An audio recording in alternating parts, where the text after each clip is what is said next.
Baldur's Gate and Icewind Dale were groundbreaking games when they first released, offering innovative turn-based strategy gameplay that felt like a modern version of chess, with rules of Dungeons & Dragons. The success of these games led to the creation of a sequel called Baldur's Gate 2, titled Shadows of Amn, which was also a massive hit, selling 1.5 million copies by December 2002 and continuing to gross 3.5 million copies today. Larian Studios was the original creator of the Baldur's Gate games, and they faced financial difficulties in the mid-2000s, ultimately shutting down in 2014, leaving the anticipated Baldur's Gate 3, titled The Black Hound, on the proverbial shelf. However, Larian Studios, based in Belgium, took on the challenge of creating the next chapter of Baldur's Gate, and they did not disappoint. Baldur's Gate 3 is a fantastic successor to the previous titles. Larian Studios is a video game development company that was founded in 1996. The company started with small-scale projects and eventually gained recognition with its release of the critically acclaimed RPG Divine Divinity in 2002. This is around the same time Baldur's Gate 2 peaked its success. Since then, Larian Studios has continued to develop and publish many successful RPG titles, including the Divinity series, Divinity Original Sin, and its sequel, Original Sin 2. The studio has been praised for its innovative game design, storytelling, and attention to detail. Today, Larian Studios is considered one of the top RPG developers in the industry and continues to create immersive and engaging games for players worldwide. I have a link in the description directing you to their website. However, the time between Baldur's Gate 2 and 3 was around 23 years, and given there was a change in creators, Larian Studios had some time to experiment and get many things right. But what I think is most notable is the fact that they did not work on the earlier Baldur's Gate games, providing a serendipitous opportunity for Larian Studios to produce a blockbuster title. The original Baldur's Gate and Icewind Dale games, when they first debuted, exposed us to a well-defining turn-based and strategy game system that I will go into greater detail later on. But essentially we were playing a more modernized version of chess, using the rule set established by Dungeons & Dragons, providing the lore Baldur's Gate has always leaned heavily upon. Dissecting the numbers shows that Baldur's Gate 1 sold a robust 700,000 copies by the year 2000 and 2 million copies worldwide by 2005, meaning it rolled a 1d20 critical hit overall and exposed tons of players to D&D without even knowing it. Following up on their recent success, Larian Studios produced Baldur's Gate 2, Shadows of Amn, in the last quarter of the year 2000. Also hitting a massive achievement, selling 1.5 million copies by December 2002, just 27 months after launch, and grossing a total of 3.5 million copies sold currently in 2023. This was approximately 2.1 times faster than its predecessor within a similar 27-month period. With the success of prior installments, many wonder if Larian's Baldur's Gate 3 will live up to the expectations and hype that Larian Studios and BioWare established when the genre was blossoming. Since the launch of Baldur's Gate 3 in August 2023, it has been reported selling over 21 million copies, exceeding release expectations. This success can be attributed to the game's lore, gameplay mechanics, and character development, which we will now cover in greater detail. Starting with lore, if you're familiar with the aforementioned games and are up to date with the 5th edition of D&D, there really isn't much to cover here, so this part is mainly for those new to Baldur's Gate 3 or the fantasy genre. Please use the timestamps listed below to advance to the next section, or hang out for my rudimentary introduction onto high fantasy fiction. When I say high fantasy, it is the term used to explore ideas adjacent to the real world, such as we know and understand how science, fact, and laws govern reality in terms of life, motion, and evolution. Yet magic doesn't exist in our world. Therefore, we can write literature and produce movies and games to capture those ideas and explore human nature in conjunction with those themes using high fantasy. High fantasy is not restricted to the ideology of a knight serving a king and having an affair with the queen. We can go into space, aka the final frontier, and journey under the sea, as well as traveling to the center of the earth, or explore a multiverse of infinite possibilities, but I think you get the idea. High fantasy allows our minds to explore and become creative in a non-fictional manner, providing us an opportunity to project onto a point of view that would either be agreeable or disagreeable if things were different. Within the diverse structures of Dungeons & Dragons, there are many different lores and planes of existence. Forgotten Realms is one of the most well-known D&D continuities, mainly because it is the universe that Baldur's Gate, the Sword Coast, and Icewind Dale storylines converge. With all of those references and sources, the Forgotten Realms provides a vast and diverse world filled with many different cultures, races, religions, and creatures. The world is also home to many powerful beings, including gods and other supernatural entities. One of the most crucial aspects of the Forgotten Realms is its history. It is a world that has been shaped by countless wars, battles, and other conflicts. The Time of Troubles is one of the most significant events in the history of Baldur's Gate. This was a time when the gods themselves were forced to walk the earth, and many mortals found themselves caught up in their struggles. Those of us who played Baldur's Gate 1 and 2 may remember the Ballspawn saga, where we played as and interacted with children of those gods respectively. The Time of Troubles had a profound impact on the Forgotten Realms continuity, and it is something that is still felt to this day. Many of the characters in Baldur's Gate 3 are either directly or indirectly affected by the events of the Time of Troubles. For example, some of the characters may worship the gods who were involved in the conflict, while others may have been born during the Time of Troubles and were raised in a world that was still reeling from the aftermath. The Time of Troubles serves as a reminder that even the most powerful beings in the universe are not immune to the conflict, and that mortals can be caught up in the struggles of gods and their other supernatural entities. When we examine the core of RPGs like Baldur's Gate 3, we could see the reflection of modern-day sociology. This diversity allows us to draw parallels with our real-world society, which is equally diverse in terms of race, ethnicity, culture, and religion, thus providing us a rich narrative that navigates through those hot topics. The game's characters come from different backgrounds and have their own unique stories, which mirror similar diverse expositions and experiences of people in our society. Another aspect of Baldur's Gate 3 that could be correlated with modern-day sociology is the concept of conflict and how it affects our society. A main aspect of Baldur's Gate 3 that could be correlated with modern-day sociology is the concept of conflict and how it affects society. Conflicts and wars in our society have a lasting effect on the world and in people's lives one way or another, thereby paralleling the Time of Troubles and the Ballspawn story arcs. Personally, I am a veteran of the Afghanistan and Iraqi wars, and have seen firsthand the positive and negative fallouts with our occupations and withdrawals. These experiences affect and influence my day-to-day decisions as a person, and the type of people who I consider my close-knit family. Concurrently, while there are people who may respect my socioeconomic and political points of view, there are others who disagree and contend with it regardless of an empathetic response. Baldur's Gate helps us explore those sensitive constructs by pitting warring nations against each other through mainstream conflict or subterfuge, very reminiscent for recent TV series of Amazon Prime Video's Jack Ryan. The game's characters are affected by the aftermath of the Time of Troubles, just as people in real life are affected by the aftermath of conflicts. For example, many of the playable and non-playable characters within Baldur's Gate 3 have suffered from trauma and loss or significant mutilation, which happens a lot from wars and conflict. By exploring these themes, the game sheds light on the impact of conflict on society and the importance of healing and recovery. This is just one of the many ways in which Baldur's Gate offers a thought-provoking and immersive experience to its players.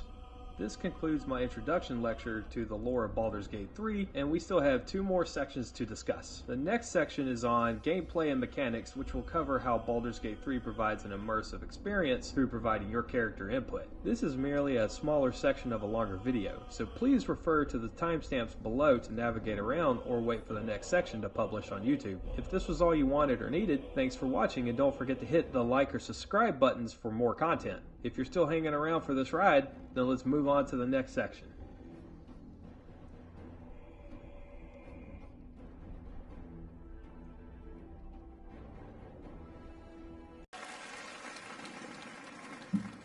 And the game of the year is Baldur's Gate 3.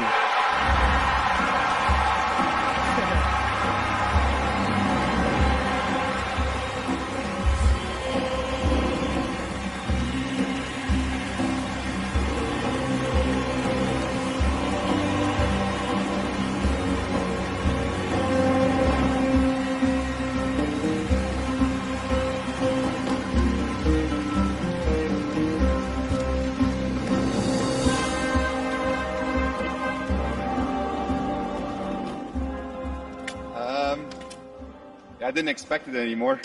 Thank you so much. A game like Baldur's Gate 3 isn't possible if you don't have an incredible team working on it. And the team at Larian spent their hearts and souls for 6 years on this game in sometimes very difficult circumstances. This was our COVID game. Along the way, we lost quite a few people also, so we want to dedicate this to all the people we lost, and especially to Jim, our lead cinematic artist, who passed away in the last month. I want to thank over 2,000 people, so sit back and relax. But I also want to thank everybody that supported us throughout this entire effort. Our families, our friends, our partners, you were the best, and without you, we couldn't have done it. Thank you very much. Thank you.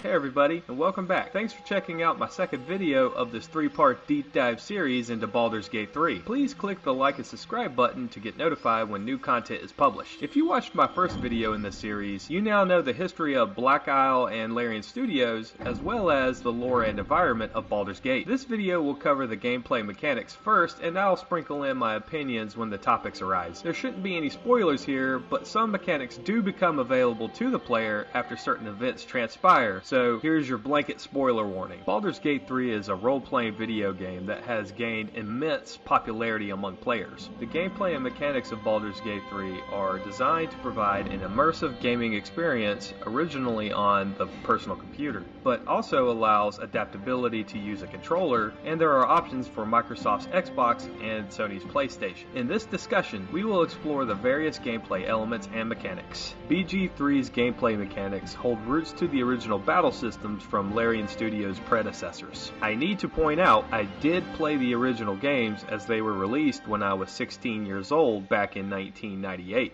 And then again when GOG re-released the enhanced editions. But that was when the disease shut the world down. My disclaimer is this: while I vaguely do remember certain bits about the original game, affectionately called the OG, I am now 41 years old, and the enhanced editions are something I can reflect more robustly on regarding the series. So any of you old bards can still recollect how the OGs were, please leave a comment below and let's chat about it. While there are similarities in gameplay when referencing the OGs, the gameplay and mechanics of these two games differ significantly due to advancements in technology and game design. Not to mention, Larian Studios was wise enough not to exclude Xbox and PlayStation gaming communities, allowing them to reach a much broader population of gamers. As noted, BG3's gameplay now allows for players to use a controller regardless of what system they play on. I personally have a Rogue Zephyrus laptop and switch between using the traditional keyboard and mouse combo with the Xbox One controller that I have. I do appreciate having the ability to recline in my chair with a controller and play some grindy parts of the game, but using the keyboard and mouse combo grants way more versatility. I believe paying homage to the OGs is what the developers had in mind when they designed this combat system. But it should be reiterated that technology back in the 1990s is drastically different than what it is here in 2003. Side note, I replayed the earlier parts of Baldur's Gates 1 and 2 just to collect footage for this video, and it felt like I was a third world gamer. Baldur's Gate 1, when it was released in 1998, had a more traditional isometric view and utilized a real-time combat system with a pause function. That meant whenever you would engage in combat, you could tap the space bar and create a pseudo-style turn base, providing you an opportunity to select spells and actions, thereby gaining the advantage. Baldur's Gate 3, on the other hand, utilizes a more modern and immersive gameplay design. The game provides a 3D perspective and utilizes a traditional turn-based combat system, pausing the game for the player to strategically think and plan their moves out. The story is more open-ended and allows for a greater selection of player choices and more opportunities for consequences. It should go without being said, but in addition, Baldur's Gate 3 features more advanced graphics, voice acting, and character animations, making for a more cinematic gaming experience, but I digress. Overall, when comparing Baldur's Gates 1, 2, and 3, they do share similarities in terms of their setting and lore. However, Baldur's Gate 3 builds on the foundation set by its predecessors and offers a more dynamic dynamic and engaging gameplay experience, while offering a level of immersion and self-projection, ensuring those choices and consequences stick and hit the player hard. During my first playthrough, I lost Gale as a companion due to failing a persuasion check, and the notice indicated he left the party permanently. The only thing I could do was restart. Talking about companions and characters, one of the most intriguing aspects of the game is the character creation process, is the sheer number of options available to the player. The game offers a wide range of races and classes, each with its own set of abilities and strengths, but also its vulnerabilities and weaknesses.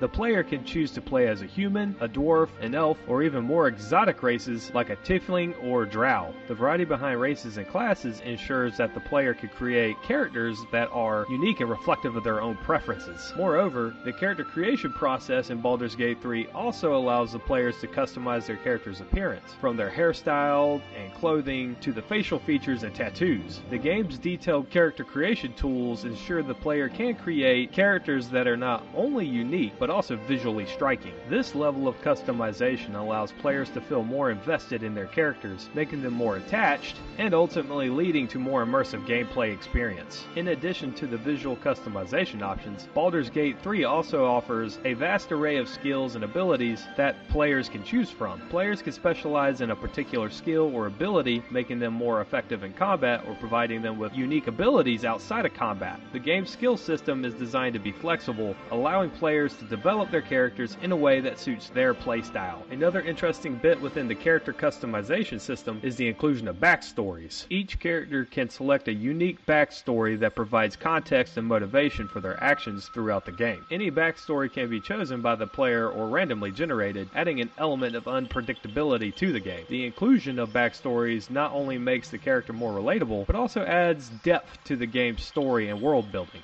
Overall, the character creation process in Baldur's Gate 3 is a time-consuming and crucial aspect of the game. It allows players to create unique characters that reflect their own preferences, while also providing a level of immersion and investment into the game's lore and environment. Shifting gears back to combat-related stuff, Larian Studios built a combat system that offers an exciting variety of gameplay elements to keep players engaged. Again, combat in Baldur's Gate 3 is turn-based, which means that players must strategize and plan their moves carefully to come out on top. The game's combat system is designed to be challenging and rewarding, with each encounter requiring a different approach. Players must use their skills and abilities creatively to defeat their enemies. I personally like being able to push enemies off of a high area. The animation of watching them go splat is somewhat satisfying, but there is something that can be said about a game that allows you to interact with the environment in the way Baldur's Gate does. I can't think of too many other games that will do the same. If you try to pick a lock and are unable or unsuccessful at picking the lock, you are also able to opt in for a strength check, being able to knock the door down. But even if that fails, you can always choose to burn it down with a fireball spell. You have options. The combat system is engaging and exciting thanks to its dynamic and responsive nature. Players can choose from a vast array of spells and abilities, each with its unique set of advantages and disadvantages. This allows for the player to experiment with different combinations of spells and abilities that best suit their playstyle. With several difficulty options, the game is tailored with each encounter requiring players to think critically and plan their moves out carefully, or simply hack and slash their way through the story elements. Oddly, the ability to multi-class is directly connected to the difficulty selection, where the easy mode strips that function away completely. Unlike most games, Baldur's Gate 3 does not allow for the players to alter the difficulty throughout the gameplay. That suggests certain story elements and narratives are locked into each difficulty, increasing the replayability after completing the whole game, thereby preventing the follow-on playthroughs from becoming stale. I was able to play the first act 3 different ways,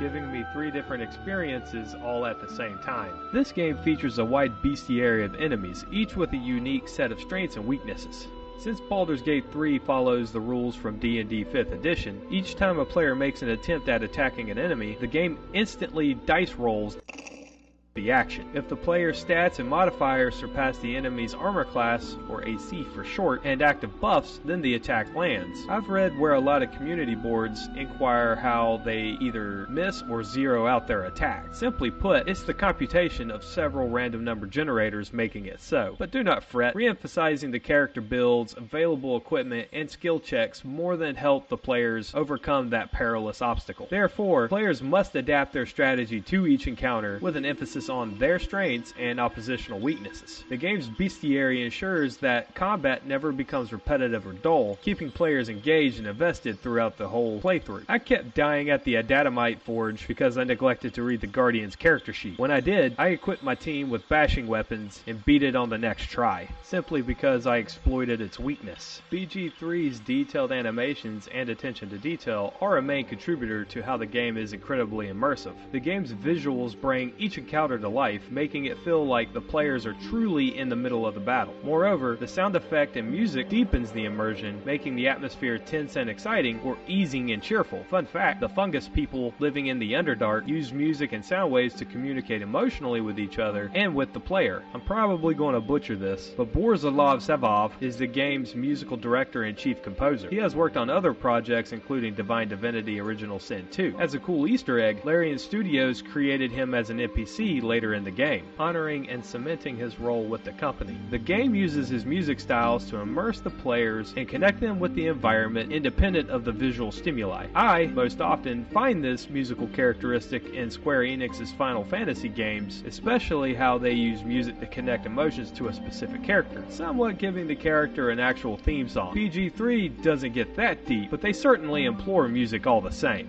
Okay everybody, let's wrap this up. The turn-based combat system, character customization scheme, game difficulty, bestiary, and all the music cues make every Baldur's Gate player engaged, invested, and rewarded with the story. The game combines each element, making a challenging and rewarding playthrough, with each encounter requiring a different series of choices, making the player change strategy for each fight. As a side note, don't forget to manually save after each encounter. This cannot be underpined enough. Some easy fights will go sideways quickly, and a lot of easy fights might go into 30 or more turns. Despite the autosave function, it's practical just to do it yourself after each checkpoint. And with that, I believe we're done. I appreciate you watching and listening to this video. I hope it is helpful and gives you more insight as to the background of Baldur's Gates 1, 2, and 3, but more specifically 3. If you haven't done so, please click the like and subscribe button and wait for the next video. And the award goes to Neil Newby.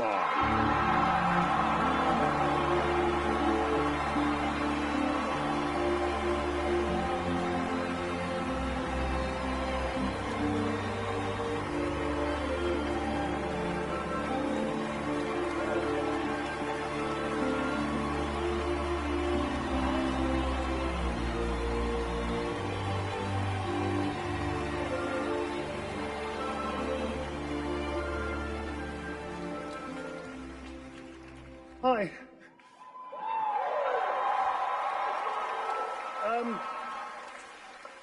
This is unreal. I just wanted to say, I know I don't have much time. Well,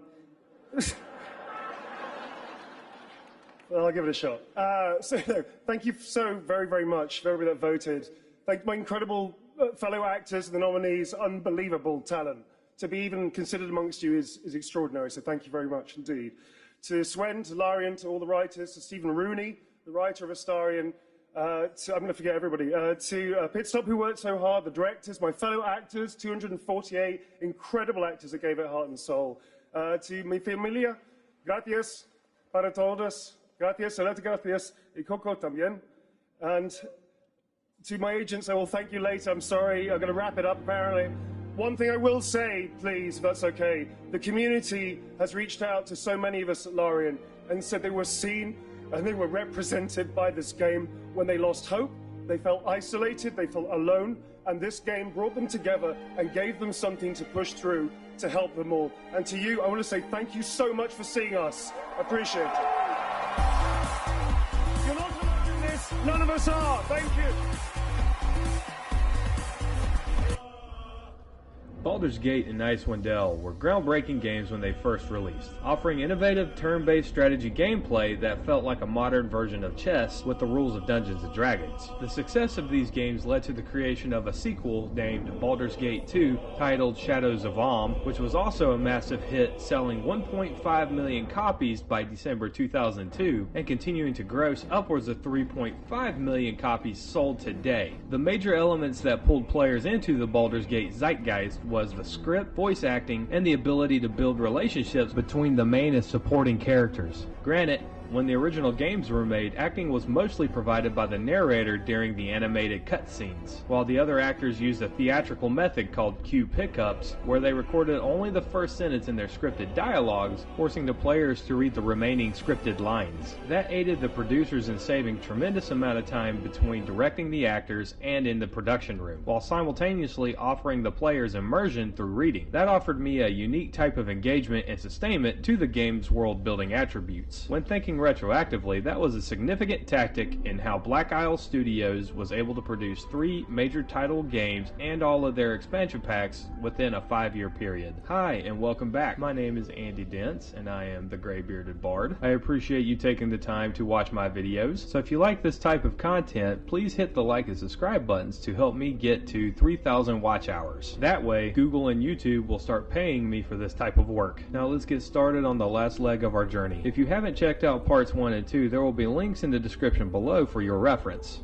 Allow me to deviate some, but follow me here. The release of PlayStation 1 titles like Final Fantasy VII back in 1997 introduced consumers to third-dimension gameplay elements that were never seen before on any home-based entertainment platform, especially regarding personal computers. At the time when the company was named Squaresoft, they proved to be the most innovative game creators due to the evolved turn-based and strategy RPG style that captivated the gaming community as a whole. But it can't go unsaid that mostly had to do with PlayStation's evolved graphics generation, which blew PC games completely out of the water. Popularity in PC games continued to decline back in 2001 and 2005 when titles Final Fantasy X and the original God of War, who was made by Santa Monica Studios, were produced for the PlayStation 2 and introduced gamers to in-game cinematics that were scripted and portrayed by real-deal voice actors. The groundbreaking developments from Squaresoft and Santa Monica Studios meant that future gaming had to emphasize the necessity of hiring quality directors and actors to play immersive characters, ensuring the players grow attached and wholly bought into the narrative-driven gameplay. Concurrently, this was the same time frame Black Isle Studios developed and produced the original Baldur's Gate and Icewind Dale titles. That consequently meant, despite having award-winning titles, the genre was shifting in a way personal computers could not keep up with, and what I believe to be one of the main contributing factors that led to Black Isle Studios selling their IPs and closing up shop. Video games basically became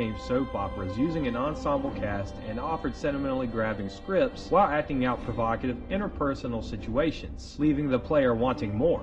This was around the same time we noticed video games adapt Aristotle's 3-act theatrical structure, popular to modern movies and plays. While 3 acts is not a hard rule, the structure became an industry norm as video games grew more cinematic, providing another element Black Isle Studios struggled to keep up with in terms of script writing and directing. Video game cinematic directors began casting actors like Troy Barker, Sam Witwer, Natalie Dormer, and Susan Sarandon, who all have a wide acting range from live, voice, and CGI styles. Just consider more recent titles like The Last of Us, Days Gone, Mass Effect Andromeda, and Dishonored, in which the actors played roles respectively. These games continued to build upon the foundation set by Squaresoft and Santa Monica Studios, where hiring and matching the right talent with the proper role meant they could produce blockbuster level video games. I preface all of this just to provide perspective and framework that Larian Studios had to compete with when it came to delivering a multi-million-dollar success in 2023's Game of the Year award. But it cannot go unnoticed that Neil Newbon, who voiced Asterion, also won this year's award for Best Voice Actor, certainly adding gravitas to the topic. IMDb reports an extensive list of 251 actors who have either held a single named role, who voiced multiple background characters, or a combination of both. This is a far cry from the OGs, where the same principal actor would voice many other main characters the longer the series went on. Let's all press F in the chat one time and pay our respects to Jim Southworth, who passed away in November of this year. Many sources indicate a director for in-game cinematics is wholly responsible for the development of narratives, animation, motion physics, internal and external organizational communication, and a myriad of other job descriptors necessary to complete the project. Given what we now now know about the job description, that meant Jim had profound influence on hiring the actors and probably having to recast several since Baldur's Gate 3 was a 6-year project. During the acceptance speech for the Game of the Year award, we can see Neil and the other cast members emotionally celebrating Jim as they closely worked with him on the game. While I know he didn't work on the original games, we can find clever hints to the older titles, meaning that Jim was a fan of Black Isle Studios' work and he clearly wanted to pay homage to them. You can see more on that topic in my second video. Jim understood his assignment. He knew he needed to develop Baldur's Gate 3 in a way to introduce new players to the franchise while not alienating the older ones. Baldur's Gate 3 saw the return of Jihara and Minsk, voiced by the lovely and talented Tracy Wiles and Matt Mercer as playable characters. Jim also saw it fit to include the god Ball, played by Doug Cockle, and Seraphoc, played by Reed Pepper, all providing connective tissue from the OGs to the current game. Returning characters and reoccurring themes are video game staples that Larian Studios leveraged to bring a layer of familiarity and continuity to the audience. These tropes are a great way to connect the two games that were released 23 years apart from each other, while adding a new and rewarding experience to us, the old bards, who played the OGs in succession. I, for one, am glad there are connecting factors between the games, allowing players to explore unforetold elements and provide closure to incomplete themes the OGs left us pondering over. Also, they did not discredit Ball Saga's impact, giving all the players a shared experience throughout the lore. Before transitioning to the next section, Baldur's Gate 3 is an RPG with a diverse cast of exciting and provocative companions, each possessing unique personalities, aptitudes, backgrounds, skill sets, and baggage. Building relationships with your companions is vital for progressing through the main story as it unlocks new quests, companion abilities, and alternate endings. So we all have to say thanks to Jim Southworth one last time and appreciate this golden egg he left for us all. So let's talk about some of these companion mechanics now, okay? Remember earlier when I mentioned that Baldur's Gate 3 offers commentary and connections to real-world hot-button topics? That carries forward when understanding that companion selections can be cliquish or tribal in nature. Think about how you were when you were either in middle school or high school, and there were clearly groups of people based on how they dressed, how they acted, or the classes they either took together or the sports they played together. All of those groups became competing cliques, each with their own respective drama. Baldur's Gate 3 explores ideals such as race, religion, and societal stereotypes that each character represents can have terminal implications. During the game, the player will hear derogative statements made at your teammates that trigger certain dialogue options the player must choose based on their playstyle and prior decisions. I'm not saying this game is a psychosocial experiment and that if you choose to slaughter all the goblins that makes you a bad person, but it does give the player opportunities to emulate different outcomes. Very early in the game, the characters Lizelle and Shadowheart are diametrically opposed to each other while using incomplete stereotypes, and it's up to the player to either diffuse their internal conflict or accelerate it. While Baldur's Gate 3 allows players to recruit many companions, the player can only slot 3 into their party at one time, not including the opportunistic one-off companions and familiars. Most of the playable companions can be found pretty early in Act 1, with fewer opportunities for the other ones throughout the game. Some companions have their own unique requirements to be recruited. They might require simple persuasion checks, while others require completing peculiar quests or meeting specific criteria, such as in the recruitment of Druid Halsin or the Drow Minthra. After 4 playthroughs, I can't figure out a method to recruit both, so if you have one, please write it in the comments section below. Choosing companions that complement your playstyle can significantly enhance your overall gameplay experience. For instance, if you prefer a stealthier approach, you may want to recruit companions skilled in thievery and sneaking, thereby optimizing the hide function. If you prefer a more combat-focused approach, consider recruiting companions skilled in melee, ranged, or magical combat. You can also combine both modalities for a balanced approach as well. Regardless of your playstyles and personal convictions, once you have recruited the companions, building relationships with them is the next step. This involves interacting with them in various ways, such as dialogue selection, gift giving, and completing specific quests. Each companion has differing and competing likes and dislikes, so paying attention to their reactions is essential. When you party up with companions who have conflicting personas, you will hear how they interact with each other outside of camp, and you will hear exposition to better serve your own choices. Maxing out relationship stats with your favorite companions becomes rewarding in several different ways, but most players just generally have sex with them.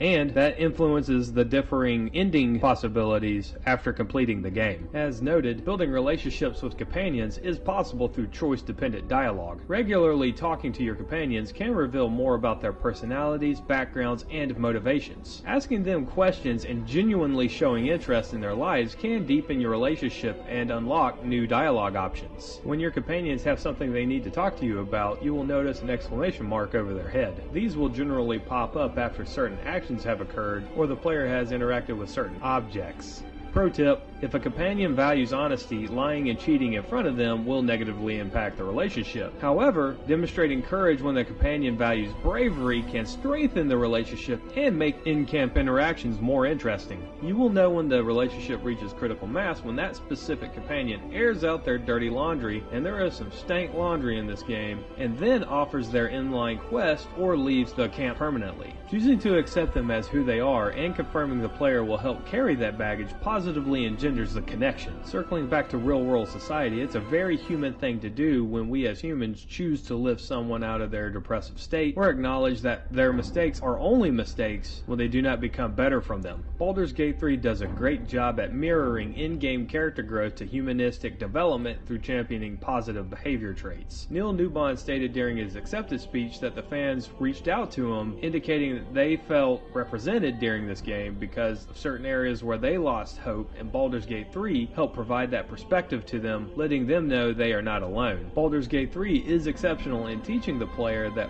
we never truly know what someone else is going through in their lives, and how that might impact the way they react. It's really easy to put on a brave face when you're hiding things from other people, but it is truly brave when you're able to let people in. Someone else has made you comfortable and has accepted you for who you are. Me personally, getting Lae'zel and Shadowheart to make nice or develop romantically is a great segue back to the topic at hand. I do apologize for the philosophy and meta commentary, y'all. Gift giving is the last relationship building mechanic for Baldur's Gate 3. Each companion has their own preferences when it comes to gifts, so paying attention to their likes, dislikes, and lifestyles will provide the player with the proper exposition in finding the correct items to give. Giving gifts that a companion likes can significantly increase their approval rating, leading to new dialogue options and other benefits.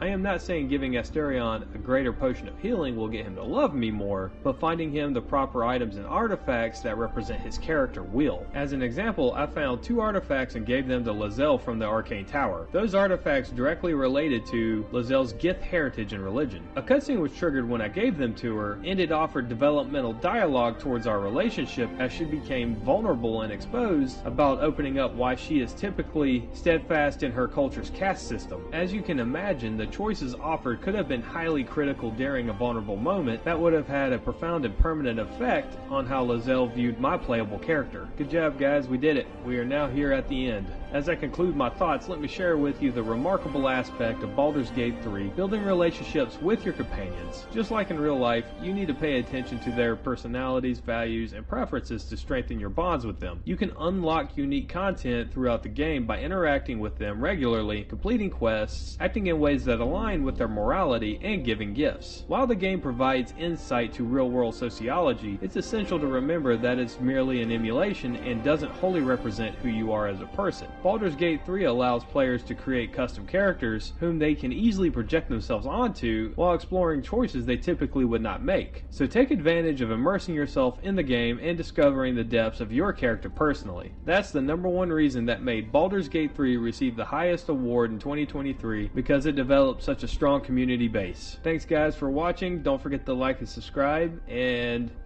I really don't have a great sign off now, so I'm just going to go ahead and leave it at this awkward silence. Beep.